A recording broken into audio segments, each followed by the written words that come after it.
समझे न पानी तहर असली इरादा, रूपवा के जाल में धरा गईन दादा।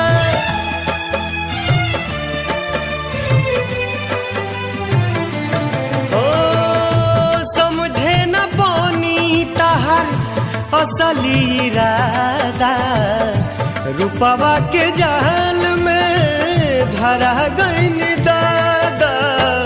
केहू के रोआवल बहुत बात नइखे, केहू के रोआवल बहुत बात नइखे, रोआ के हंसावल बहुत बात होला। सनहिया लगावल बहुत बात नइखे, नजरिया